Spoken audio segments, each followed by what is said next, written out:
Hi guys, good morning. So narito po tayo sa ating piggery na ginamitan po ng ating organic microbial inoculant as probiotics. Ito po ay matagal na pong gumagamit dito sa kanilang baboy, kung kaya ay napadami nila po ng ganito dahil hindi po sila namamroblema pagdating po sa management po sa amoy.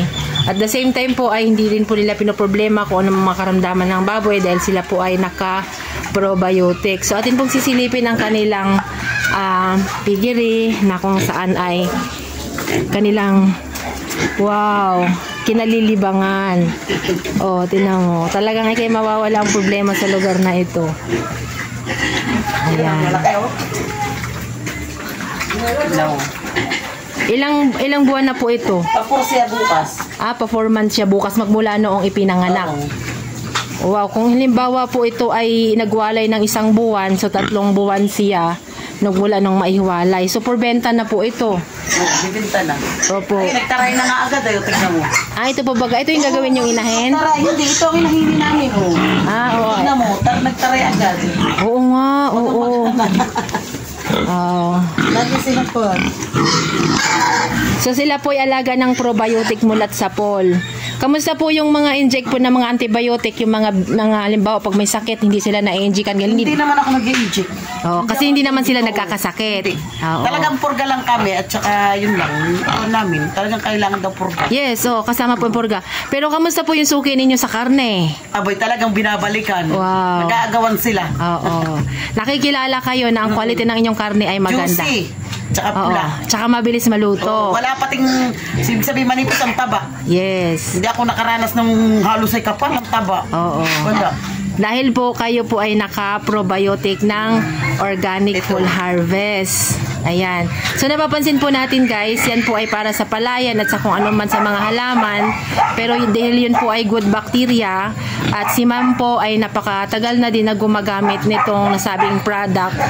Kung kaya po siya ay isinishare po sa atin yung kanyang karanasan sa kaniyang pag-aalaga ng baboy. Nung kami po nagparito dati, parang ito pa lang po yung building. Ito pa lang. Opo, tsaka ito po yung wala pa. Yun lang po. So nag-extend po kayo. At ayan, nakakatuwa po kasi dapat tayo po talaga mag-support ng supply ng karne sa sarili nating bayan. Hindi po dapat tayo kumukuha ng ibang karne sa ibang lugar. At ito, napakaganda dahil nakikilala kayo sa inyong lugar na ang inyong baboy ay magandang quality. Dati pati ang aming baboy, pag kami nagbebenta dati, hindi pa kami nagamit nito. Natuto lang, ang kon lang namin, sabit ulo, tumitimbang lang ng 52, 50, 49. Sabit ulo na yun. 4 na buwan, eksakto. Pero ngayon, nagbibenta kami 4 na buwan, 100, 96, 98. Wow. Ang kalitan namin 78. Wow. At wala po kayong nararanasan na namumroblema sila along the way tuloy-tuloy. So ano pong activity nila? Bakit po napakaganda ng inyong pag-alaga sa kanila? Ano pong mga kadalasan malagi silang natutulog or ano po? Abay, nahilik pa. Nahilik pa talaga. Lagi silang tulog. Ibig sabihin, masaya sila sa nangyayari sa kanila. Masaya sila sa pag-aalaga ninyo. Yan. Kasi yung pag-aalaga po ng hayop ay nakaramdam po sila doon sa kanilang amo. Connection po talaga yon na masaya sila dahil yung nagpapakain sa kanila ay kakonek ng kanilang kalooban. Nakausap pati. Opo. Kamusta po ang karanasan ninyo sa inahin? Sa inahin, talagang noong unang pag-anak niyan, hindi pa ako masyadong nagamit. Opo.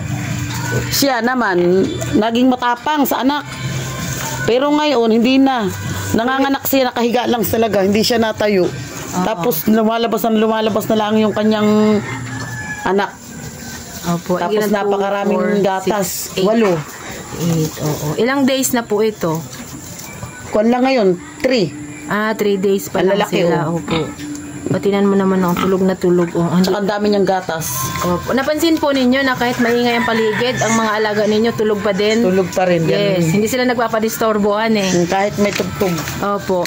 Ay, kamusta po ang inyong maliban po doon sa inahin sa pagpagatas? Yung pag-hit po. Ibig sabihin po yung nahiwalay po ninyo yung...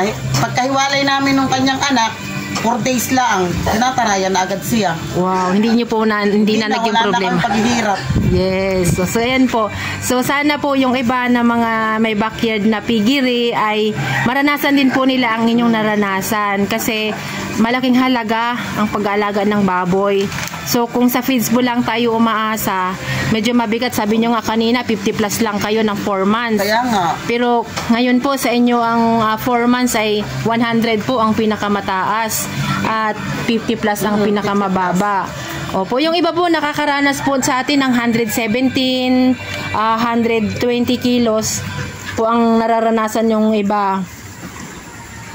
Ayan, so napakaganda po. Maraming salamat po ma'am sa inyong share sa atin. Sana yung iba natin na mga farmer, yung ating ibang na nag-aalaga ng baboy, hindi po biro ang kapital. So talaga po na mas maganda, malaki po yung ating ROI o return of investment. Ang laking tipid. Yes. So ang ginagawa po ninyo niyan ma'am, paano po yan po tinitimpla nyo po sa... Tinitimpla namin sa tubig, saka siya pinapainom. Tapos yung hindi na masyado sa inumin, sinasabaw namin sa pagkain. Opo, tama. Tapos nilalagyan niyo po, ano po yung hawak ng itim na yan? Yan po yung molasses. Ayan, so terno po yan. Dahil yung isa po ay good bacteria, tapos ito naman yung molasses, siya naman yung nag-activate ng good bacteria. Kung kaya partner po silang dalawa. No? So maraming salamat po Ma'am Lilia sa inyong na-share. Kung hindi dahil dito, wala akong malaking tubo. Wow.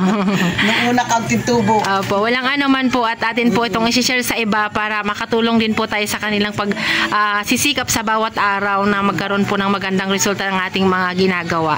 Ano po. Maraming salamat po at magandang araw po.